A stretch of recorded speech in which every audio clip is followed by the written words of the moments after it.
everybody, Tim W. Rago here, Games, Moves, and Vlogs. How the hell is everybody? And welcome to the first episode of this review series I'm doing with my friend here, fellow Instagram follower, and creature fanatic. How's it going, folks? Jurassic World Monsterverse here, and welcome to the video. Hope you enjoy it, and my mate here just explained everything you need to know, so let's get into it. Yeah, so what this series is going to be doing with him and I is we're doing collab reviews on a lot of movies this year. But to start off, we thought we'd start off with something a little smaller before we get into the bigger shit.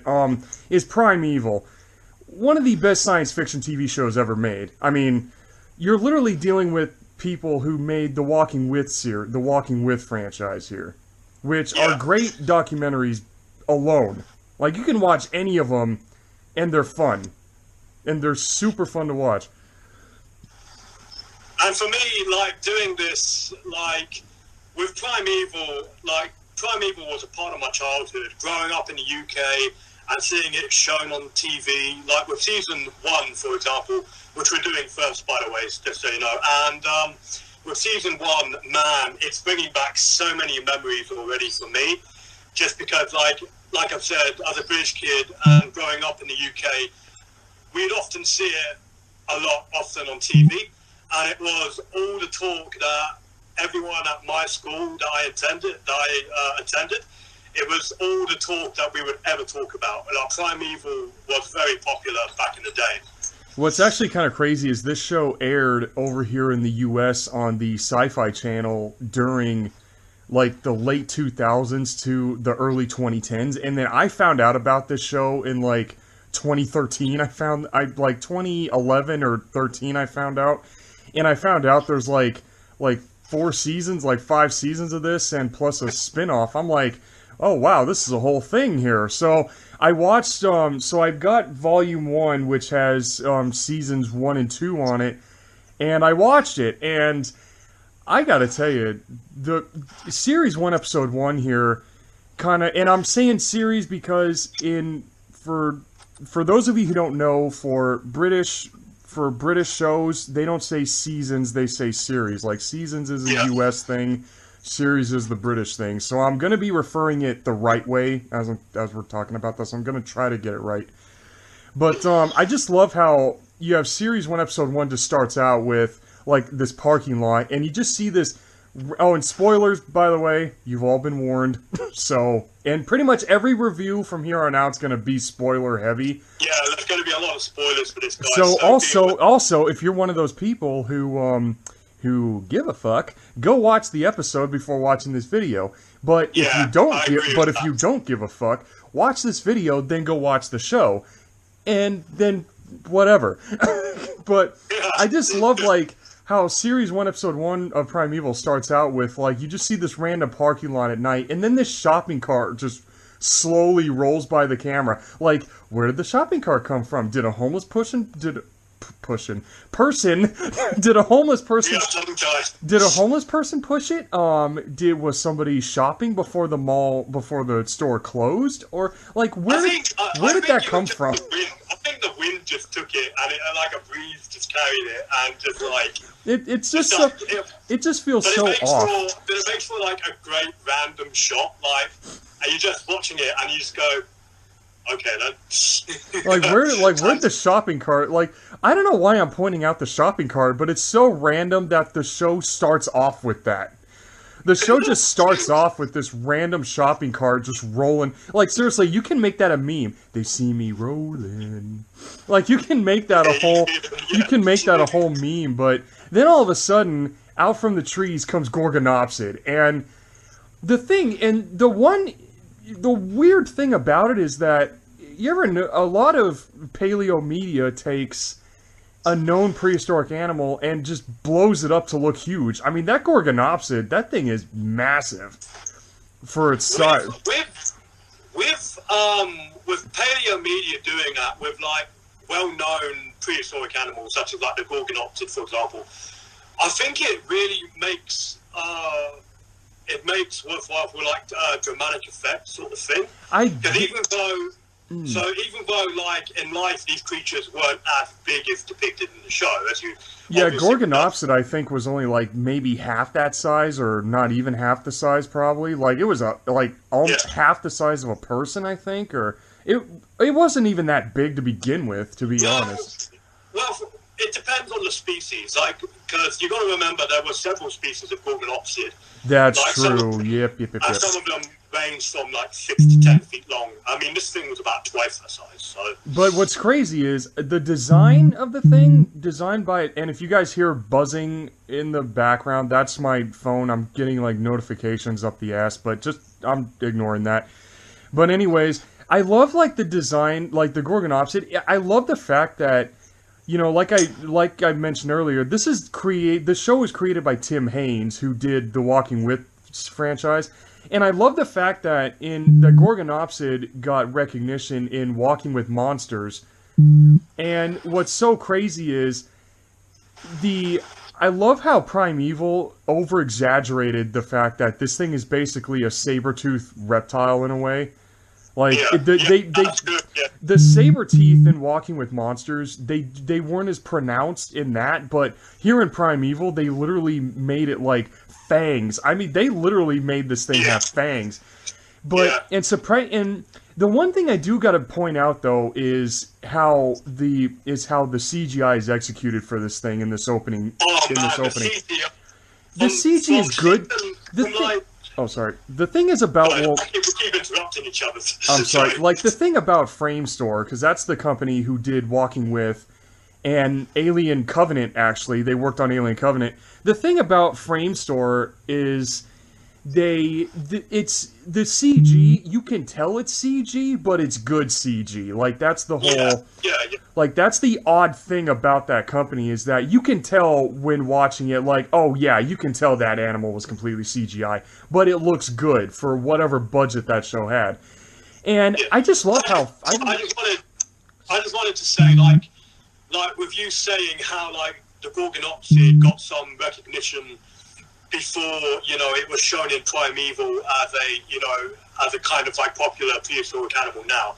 I just wanted to say that, like, with most of the animals throughout the whole show of Primeval, throughout the series, you do see some, like, familiar faces in regards to prehistoric animals. Like, there are a lot of prehistoric animals. Which we will not mention yet until the show goes on. We're not jumping ahead here. But yes, they do give a lot of recognizable prehistoric animals throughout the show, which we will bring up as the series progresses here. But the whole thing is, I am shocked that for such a large animal, that thing is fast. Like, that thing hauls ass. Like, that thing can haul major ass for such a large animal. But there's one thing about the opening that was meh to me, was where there's like this car explosion that was completely CGI. Like, they could have... It's like they had a car get destroyed. That was a real car. Like, they flipped a real car over, or they dropped it, really. But then that explosion happens, and it's like, dude, number one, there would have been way more damage than that. And two, it would have been better if they literally had a real explosion, because that's the thing about Framestore is they use real effects on set. They have real shit happen. They add in the creature afterwards. And that explosion was just... why? Like... It didn't look very realistic, you know? You could tell, like... Exactly. Like, you can tell that explosion was completely CGI. But I do love, like, there's the shot of the Gorgonopsid, the roar. That thing has a great roar. Oh, I love the roar. Yeah. Like, with the Gorgonopsid, for me, man... It's such a real treat, not only for me in this episode, but, like, well, I can't really say much now because, you know, spoilers. But, like, yeah, in this episode, it's a definite treat.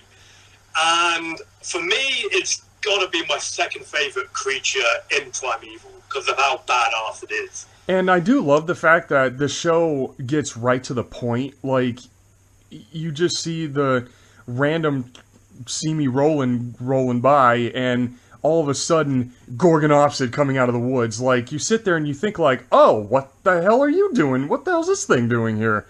And it kind of sets up like this odd kind of like tone for the rest of the for the show. And then it's like you go from like this terrifying scene of like this woman getting chased, and then all of a sudden cut to 8 years later, and we're introduced to like one of the best characters in this fucking show is we're introduced to Nick Cutter, played by I think he's Scottish, I believe. I think Douglas Henshaw's a Scottish actor.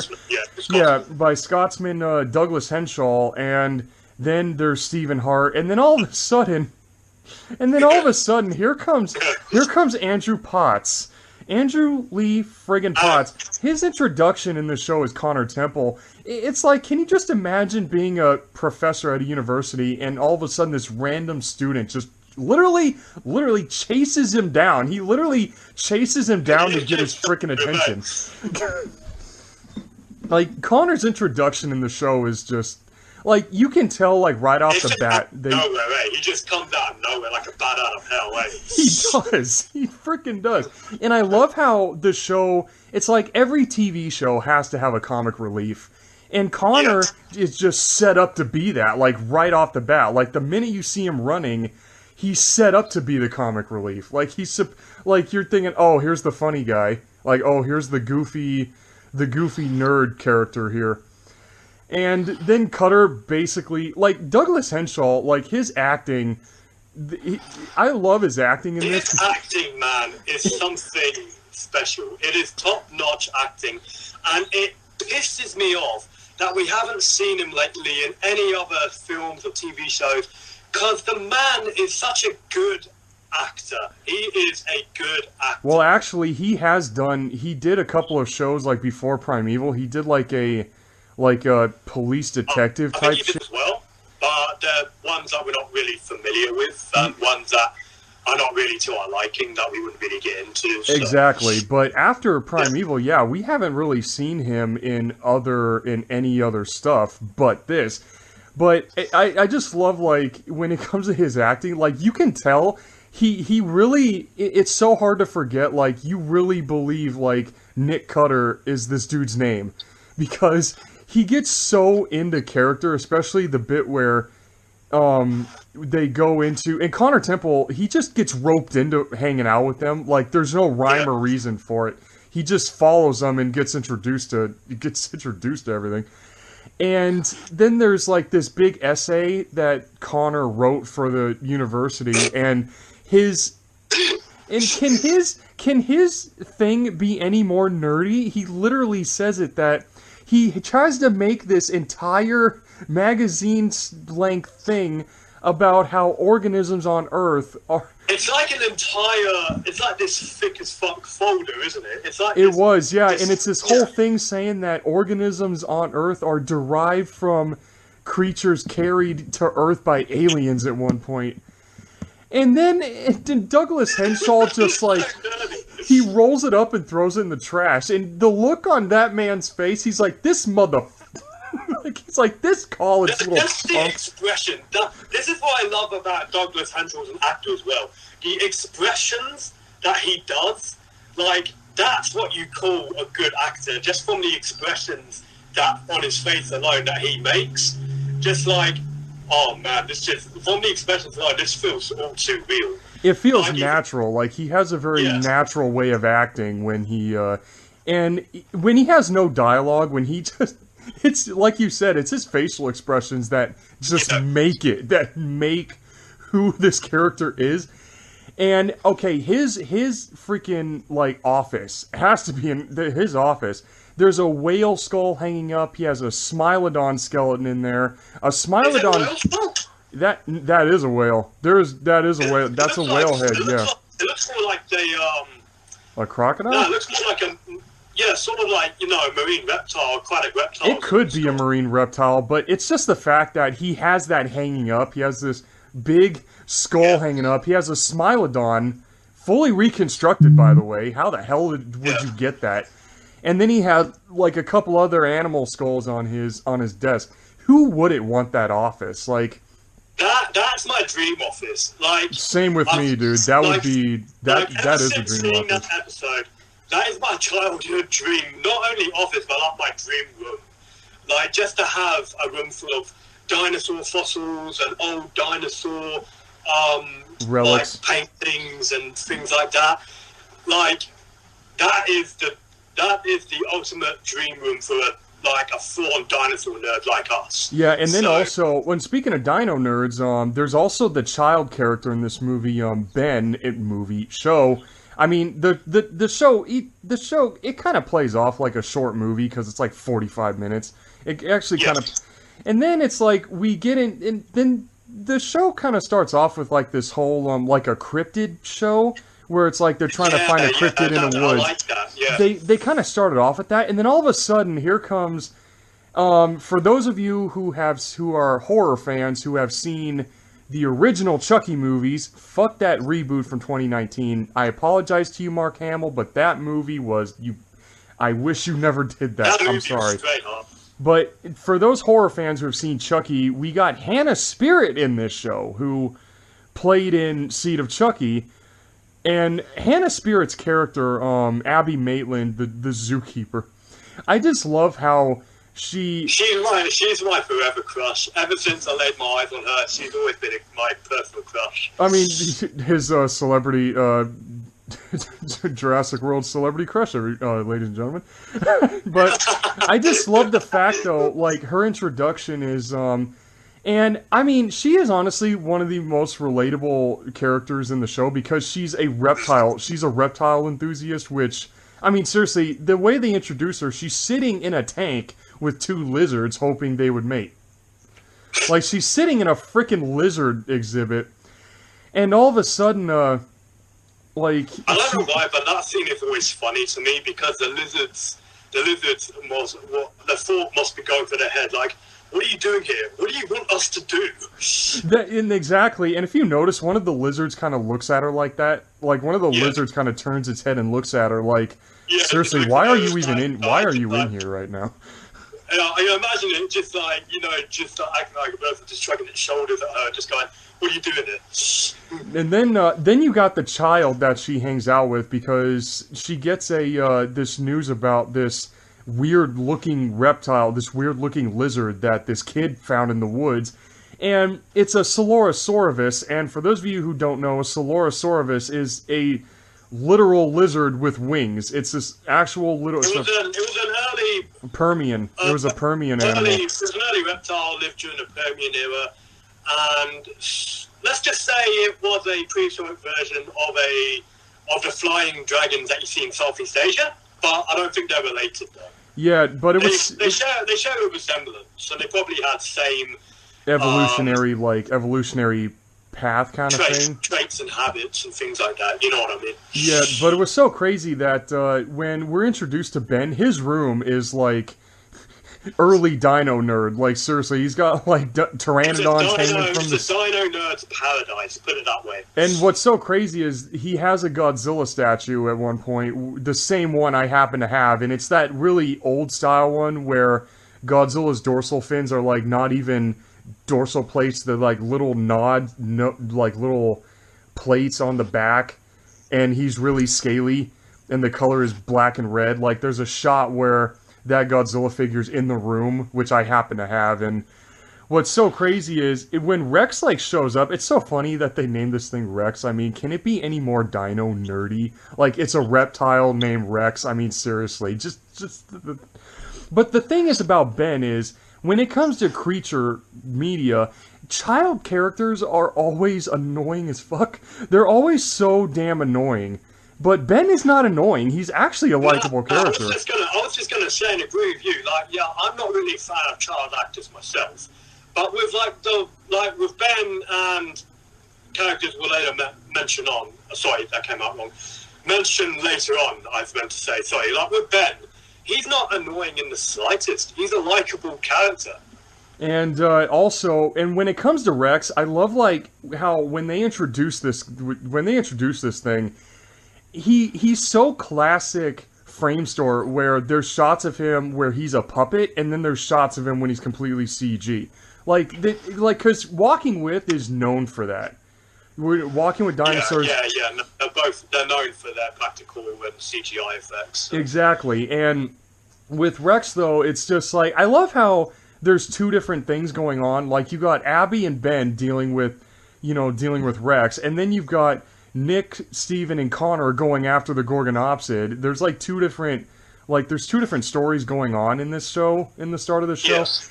And all of a sudden, and what's with the whole thing with the dead cow in the tree? I mean, I know the Gorgonopsid did that, to keep other predators from getting the food, because wild cats do that, and I think it's a nice little... Honestly, when it comes to, like, the Gorgonopsid, setting the dead cow up in a tree, it wouldn't have really anything to worry about, like, when it comes to predators scavenging off dead kills, because in Britain, there's not really that many predators there to begin with. Yeah, exactly. So, and I do like how, because you ever notice that when it comes to paleo media, they take, they take real world behavior from modern animals and they apply that to prehistoric creatures. So I think that was a nice little, like, touch. Yeah. But what's so crazy is I love, like, how Connor was all for the fact that, there's, like, this blurry photo of the Gorgonopsid. Clearly shows the Gorgonopsid, even though it's blurry as hell. And Nick is all... That's typical cliche. When it comes to, like, cryptids and, things like that, every time there's a shot taken of them, it's always blurry. So I like that cliche that they put in there. Yeah. Every time... Yeah. They have that, nice little touch. And I like how Cutter was always he's so skeptic the whole time until they see the dead cow in the tree, and he's like, okay, now I'm interested. Wait, seriously? I mean, can you blame the guy? I mean, they're in Britain, where there's really not that many cryptids in the first place, so there's like the news... Quite a few, there's quite a few of them, but they're not really as popular, say, as like, with American sorry about that. Well, sorry about that. Any other British folks that watch this, sorry about that. Sorry. I didn't mean to do that. But yeah, the whole thing is like they kind of play on the whole, like, cryptids, like having somebody be a skeptic, and then they see one really weird thing that makes sense for an animal that size to do, and then it's like, now I'm getting interested. And then there's also the weird scene where the Gorgonopsid attacks Ben at one point, where, like, was that thing standing like a dog? Like, how did that thing get its head up a second story? It had to have been, because Ben's bedroom is second story, right? So it is, yeah, that house was a two-story. Yeah, it's in a two-story house, so his head was poking through into his... window. Like I'm a little tongue-tied, sorry. Yeah, his head was poking through into his window on the second floor, so it had to have been standing up like a dog somehow. But it's just so crazy how, I think literally the Gorgonopsid's body shape, if you look at it, it kind of resembles like a German Shepherd or something like that. It's like a very large breed of dog, yeah. Yeah, can you just imagine? And yes, during each review, yes, we're gonna make so many jokes about this because why the hell wouldn't you? Can you just imagine? Yes. Can you just imagine walking down a street one day, and there's people walking their dogs, and you see like a husky or a German Shepherd, and then you see like you or me or some other like creature nerd walking by with a with a giant Gorgonopsid on a leash. Because the fact that I'd just be like, that's something you don't see every day. I'd just hold off and just make a break for it. Oh no, I would literally ask, hey, can I take a selfie with your pet? I would so take a selfie with it, like no joke. I would literally ask the owner, hey, can I take a selfie with it? Oh, and speaking of other animals growing to massive size, like, I just love how at one point, before I get to that, then there's the main focus of Primeval itself is these things called the anomalies. And for those who don't know, anomalies are these weird, they're just time portals that just pop into existence. Like, they just open up out of completely nowhere. They're like rips in time. That's how it's described in the show, yeah. But they're like rips in time, and I don't really know how to explain it. The show does it better than we do. So. Well, the show doesn't explain it at all. Like, the show doesn't explain it, not one bit do they ever explain it. But the design is a little weird, how it's like, it's literally a miniature sun with floating glass around it. Like, all the... That's a good way of putting it. what's so funny is I love when Ben sticks his face in there and he sees the Permian, which I know you said this isn't it, but the Permian era in this first episode, you sure that's not Chile from Walking with Dinosaurs? Because that looked like Chile. No, that wasn't Chile. Like, you said it was some island or something. You said it was like some. It was the Canary Islands. It was filmed in the Canary Islands. Really? Because this whole time I'm sitting there thinking they're around the southern European region, so sort of like Mediterranean sort of climate. But what's actually so crazy is you have that scene, which seeing that scenery was gorgeous. I mean, seeing the Permian era. Can I just say, like, with this episode, like, the one thing I appreciate most about this episode is with the scenery and how scenic, especially with, like, from the ominous setting in the Forest of Dean, where you get this sort of, like, this classic horror movie style forest sort of thing. Yeah, kind of like Friday the 13th a little bit, but it's a creature thing. Sort of like that, and then you move on to this volcanic Permian paradise on the other side of this anomaly, where it's just such a different, scene altogether. That's actually the great thing about Framestore is, when they did Walking with Dinosaurs, every episode is a different location. Like, they traveled pretty much all over the world to do that show. And Primeval is no exception. Like, basically, with the makers of Primeval, they're like, okay, let's take what people liked about Walking With and crank it up a little bit. Like, let's... Yeah, that's exactly. Like, let's take what everyone loved about the Walking With series and put it on steroids, basically. That's pretty much, yeah. And the scene, and I just love the fact that, just to show that they went to 2 different locations, they just, like, have Ben just CG his way through the anomaly to look in the Permian and just like, okay, you can tell it was filmed in, like, 2 separate areas. And speaking of the Permian, there's a third Permian creature in this episode called Scutosaurus, and again, for dramatic effect, they oversized it, but at the same time though, that animal always confused me because I remember reading about that one particular animal when I was in middle school, and also in Walking with Monsters they say this, that Scutosaurus is basically a distant ancestor of turtles, even though it looks nothing like one. It looks nothing like a turtle. But, and I gotta...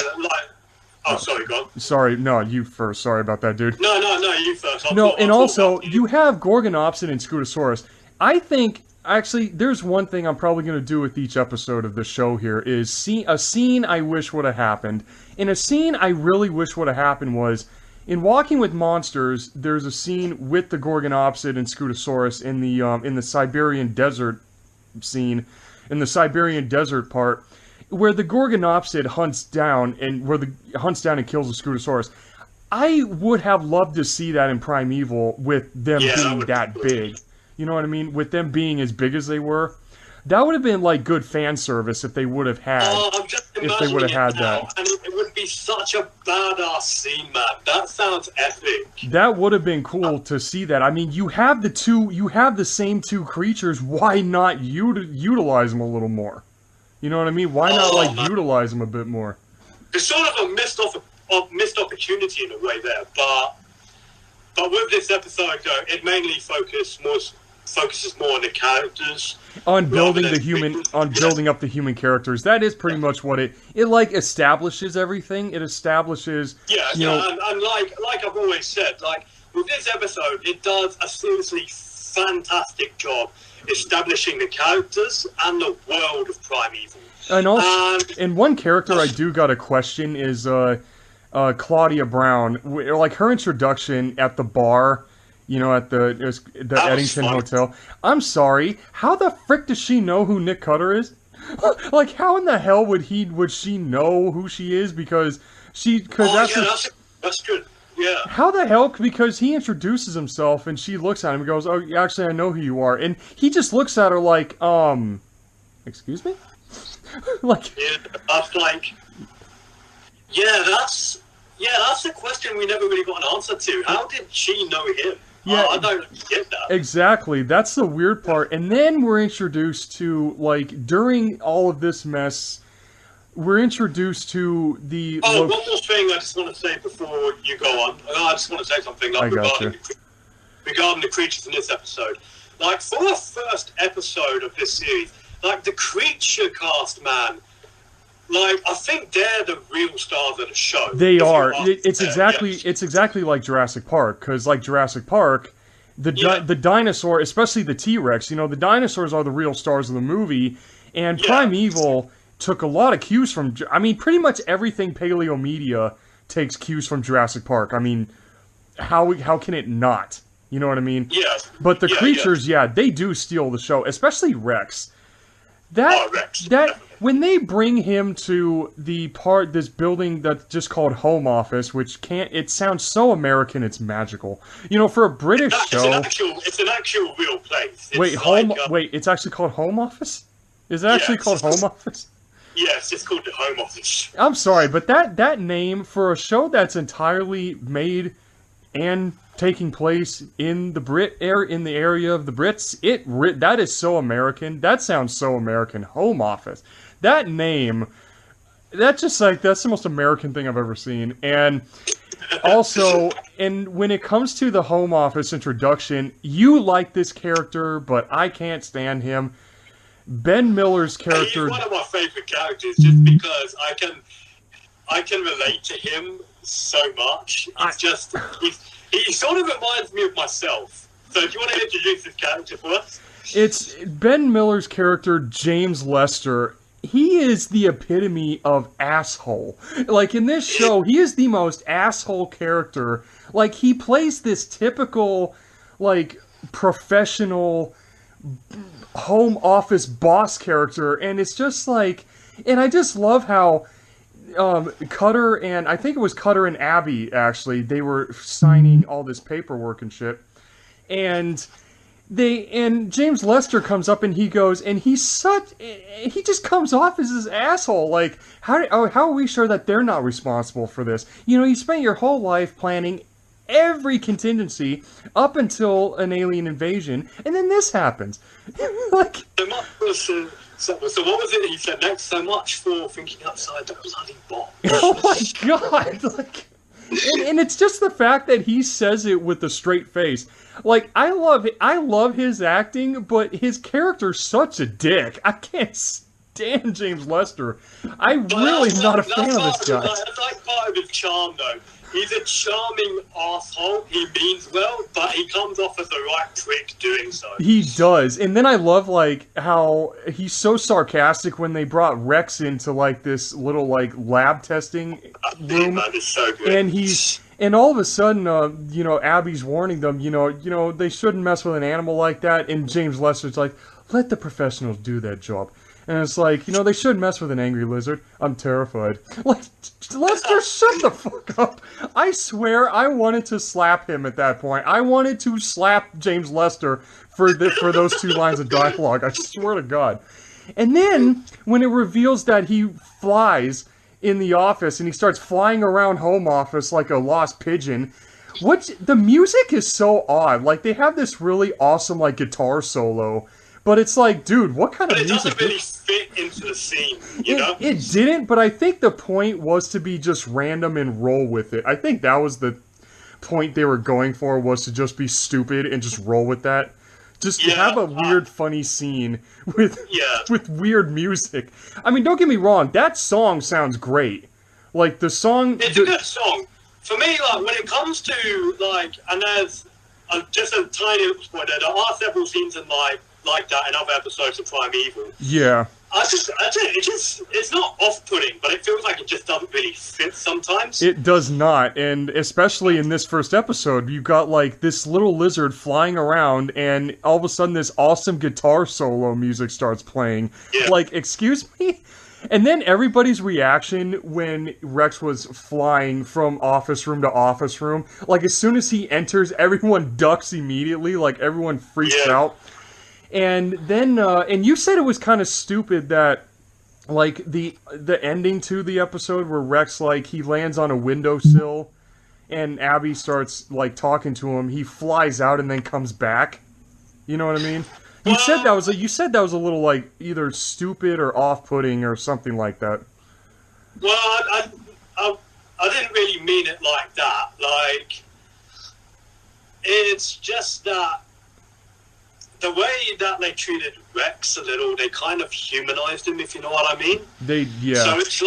So it's like he could understand, you know, like Abby's commands to come back, you know, like how a dog would do. Exactly. And I wouldn't say it was stupid, because, you know, that's a little over the top. But, like, I would say just a little off-putting.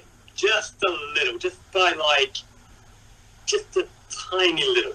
Yeah, like, the way it plays off, it was like you said, they kind of, like, treated him like he's a dog, like, they treated him like a dog, kind of. Oh, and speaking of... Oh, they kind of made Rex more than just, you know, just another creature. They kind of made him just like his own character. Yeah, I love that they did. I love that they gave, like, that's the thing about creature media.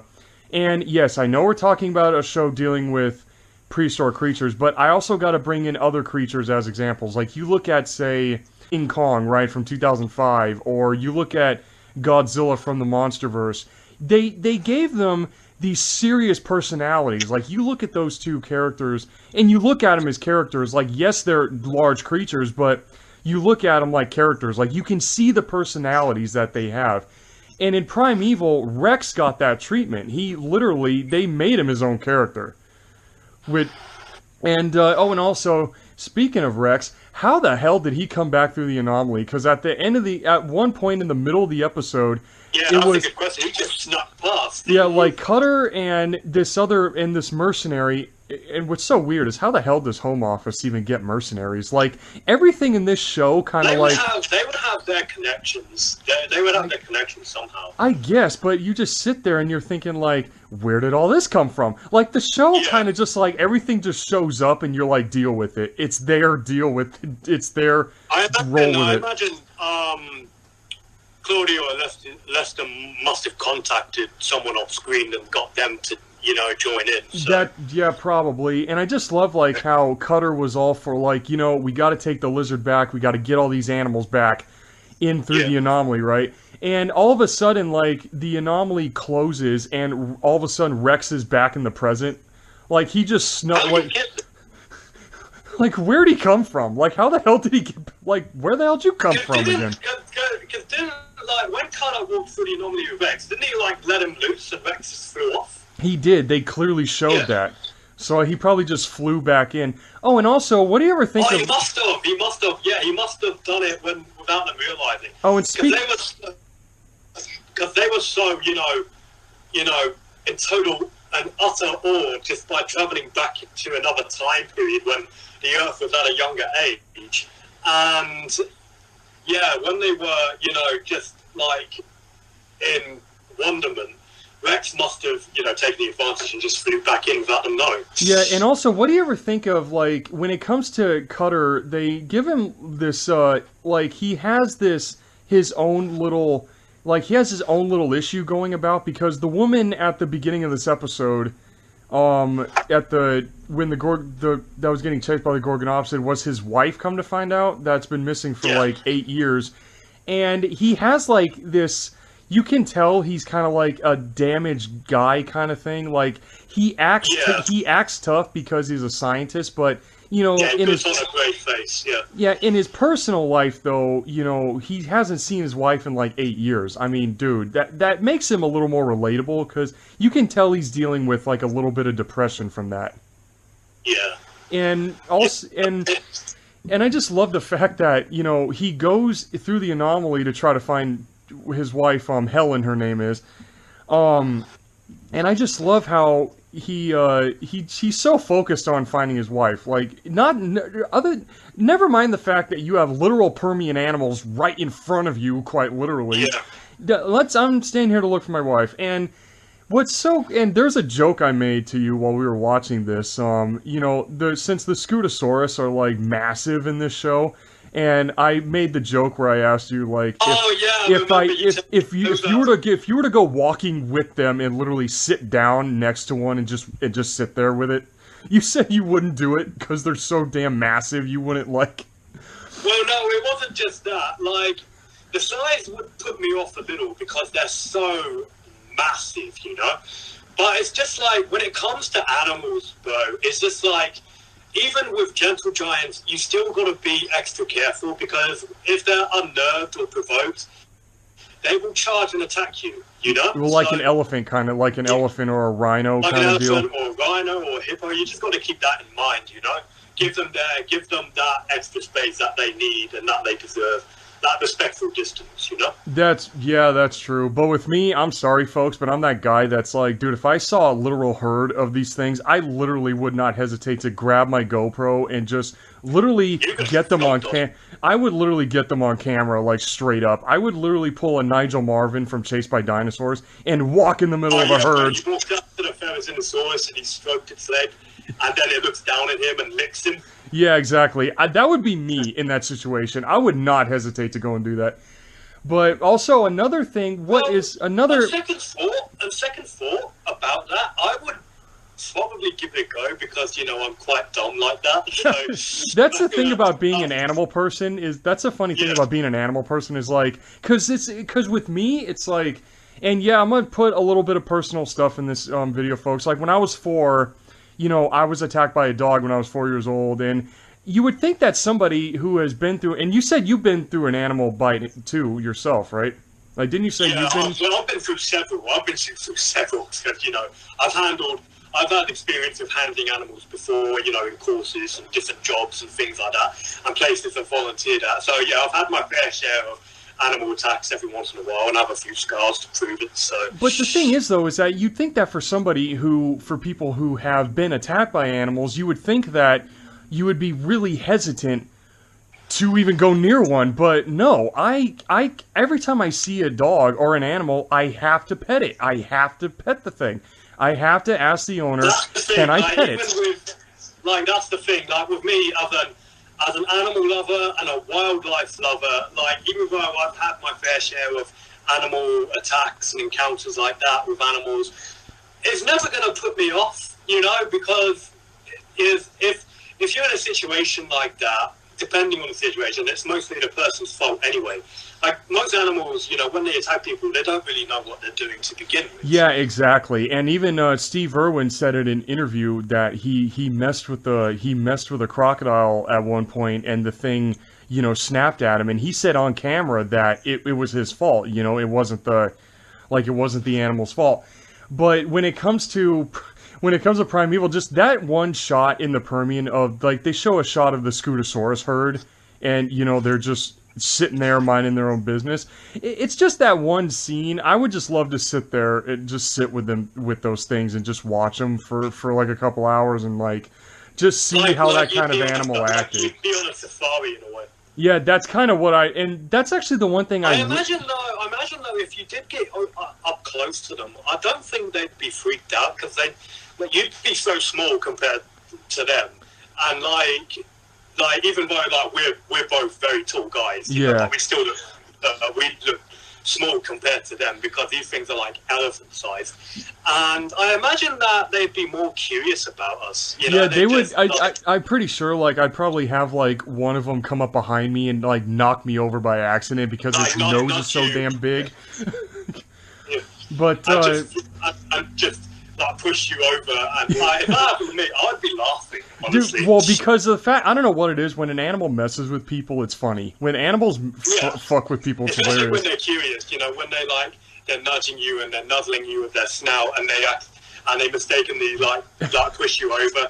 It's happened to me a lot of times, and I've laughed it off. It's so funny. But the whole thing is that, you know, if the episode would have been longer, like say it would have been like an hour long, don't you ever think like seeing a scene of Cutter actually like kind of safariing in the Permian, wouldn't that kind of been like a good 2-minute scene? Because like, yeah, he's there to look for his wife, but then, you know, his mindset was so focused on just finding Helen that I don't think we ever would have gotten anything like that, to be honest. Yeah, but I just still would have been kind of because Nick Cutter kind of reminds me of Alan Grant from Jurassic Park a little bit. He kind of is like a British Alan Grant in a way. He is the British Alan Grant. Not gonna lie, he is the Alan Grant of Primeval. Because he's basically, well, they say he's a zoologist, but dude, have you not seen his office? He's clearly got some paleontology going on there. I think on like the Primeval wiki page, he's like a evolutionary source. Yeah, It combines the study of both modern and extinct animals, so that's cool. Yeah, and actually the whole crazy thing is I love like how the show kind of already has a banter between Nick and James. Like, James is he's like the office worker, and Nick comes up to him and says, like, he says, he goes... For me, in my opinion, that's one of the many things that carried out season 1 as one of the best seasons of Primeval. It's the hilarious banter between Lester and Carter. It's so funny. And episode one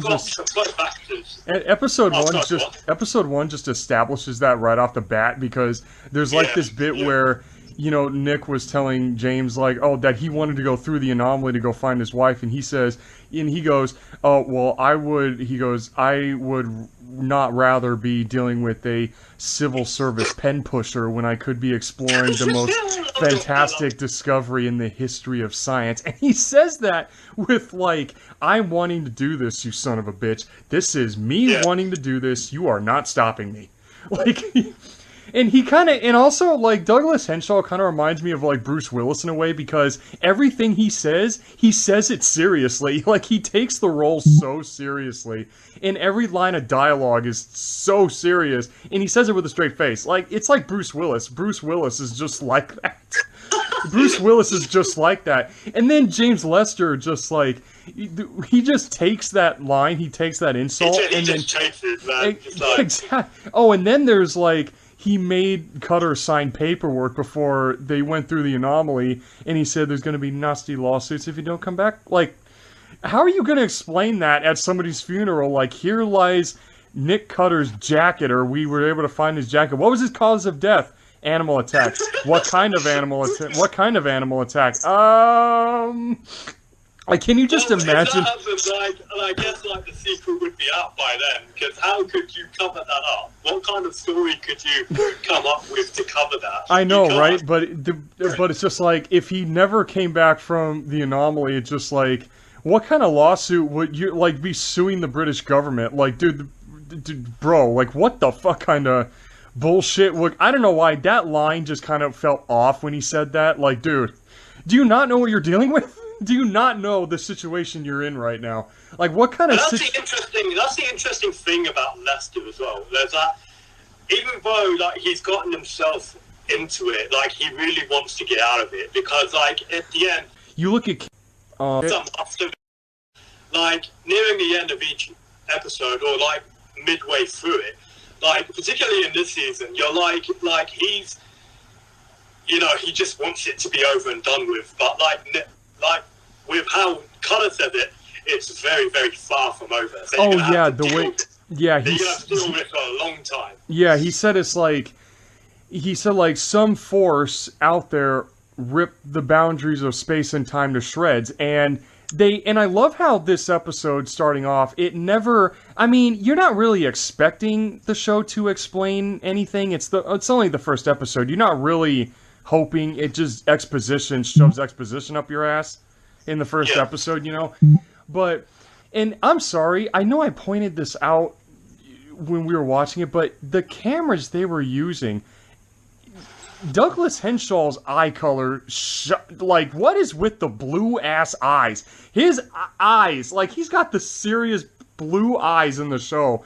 Like, I don't know what it is about his face, but they stand out. Like, everybody else looks normal. Douglas Henshaw, on the other hand, just has these, like, Like, what the? They stand out, and they just like, they always put you in like a trance. They do for some reason. I don't know why I'm pointing that out, but it just looks so. His eyes are blue, man.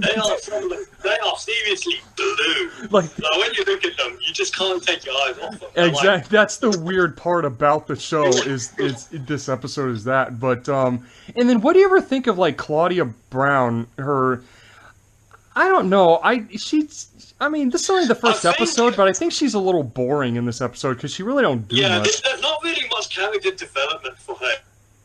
Like with everyone else, there is a fine character establishment here, and character development here. But with Claudia, it doesn't really work as well in this episode. Like she's kind of just there. Like she's kind of just like there to just give resources to everybody. Yeah, bland, to put it blatantly. Like. But it's so crazy though. I love like how the actor that played her actually her last name is Brown in real life. It's Lucy Brown. Her name is. Yeah. And she played in a movie. She played in a American movie on the Sci-Fi Channel called Frost Giant. Okay. And it's so funny to see them go from this and then they play in like they play in these B movies, which is like really interesting. But. Yeah. And then one last little thing I gotta mention here is the fact that Rex literally takes a shit on James Lester's suit. Oh yeah. Like he bird shitted his way through, like onto James. And I will admit that suit was probably like a $400 suit. Like that suit was probably way more than that. It would be way more. Actually, no.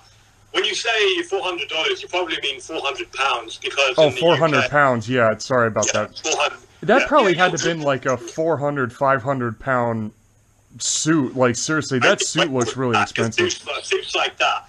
If you're buying suits like that, especially in London, they cost freaking like hundreds and hundreds of pounds. Really? They're expensive. Like, and it's so like funny to just see it ruined by having a literal prehistoric reptile just like shit on you, and it's not even regular. It's me most in the scene. It's just with Lester's look of disgust and Claudio and kind of a smirking and chuckling. It's just like I just love this show, man. I bet you the whole cast was laughing at that, just like the reveal. And you know what's crazy? I love that with and it's not even regular shit. To make it worse, it's green shit. Like it's not even regular. It's not even regular shit. Like snot. It looks like snot. It like kind of or throw up. It could have been puke.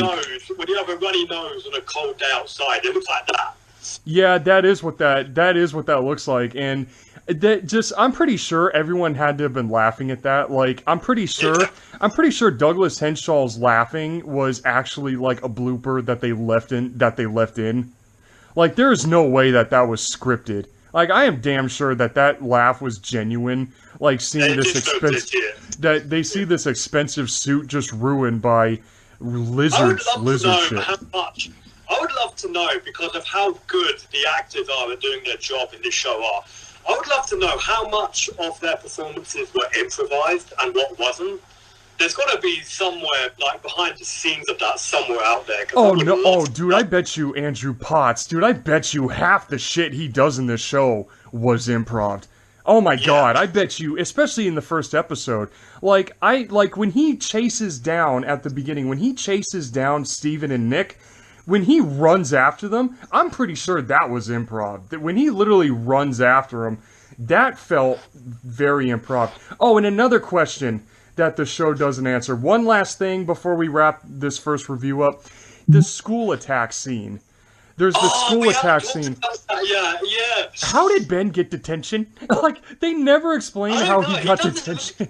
He doesn't seem like the type of kid to deserve getting attention, you know? He seems like a good kid. But then also, just weird that they do the cliche. That kind of reminds me of Godzilla 98. Like the scene in Godzilla 98 when Godzilla walks by the window. Oh, yeah. He walks by the window, and then when the news reporter guy turns around, he don't see it. But then Ben sees the Gorgonopsid outside, and the teacher turns around, there's nothing there. Like, it just plays on that. Like, this show, it does play on a lot of cliches, but it does it in a way where it takes them and actually, like, makes them effective. Like, it does its own little thing with them. I couldn't agree more with that myself. I couldn't have put that better myself. Stole the words right out of my mouth. Like, so I forgot what I was going to say. You can keep going if you like. Yeah, but, and then also, when the Gorgonopsa gets in the school, it's like, yeah, they show the door, where the doors were, like, knocked over, but at the same time, though, it's just like, was there just happen to be an open door for that thing to just knock its head through? Like, how to get in the school? Like, how the frick did it get, how the hell did it get in there? And how does it fit, you know, in the hallway, like, for as big as it was, how the hell did it even fit in that hallway? Like, oh shit. Like, hey, bro, it says my phone battery is so low that the video chat might end soon. So do you want just wrap this up, dude. Overall, Series 1, Episode 1, great way to start the show, and can't wait to keep watching more of this. Yeah. So I would rate this episode a good, like, straight up 5 out of 5. Like, hands down 5 out of 5. I'm scoring it 5 out of 5, are we? Instead of, like, say 8 or 9 out of 10. Okay, well, yeah, I definitely give this a... We'll do the 5 out of 5 score then. I'll prefer that. We'll do it that way then. Because that's easier. Yeah. I definitely give it... I give it more of like a 4.8 out of 5 because... It's a 5 out of 5 episode. It's a solid episode. Yeah, true. Yeah, you're right. That definitely deserves a 5 out of 5. So this is... Yeah. It deserves the full 5 out of 5 for sure because it's a perfect episode and it's a solid start to Season 1. And I highly recommend it to any viewer who is a hardcore fanatic of creatures like me and my bro are here. Yeah, and also, so that was the first review here, and on to episode 2. So this is Tim W. Rago and Jurassic World Monsterverse. Thank you so much for tuning in, and thank you so much for listening. And we'll see you all next week when we cover Season 2.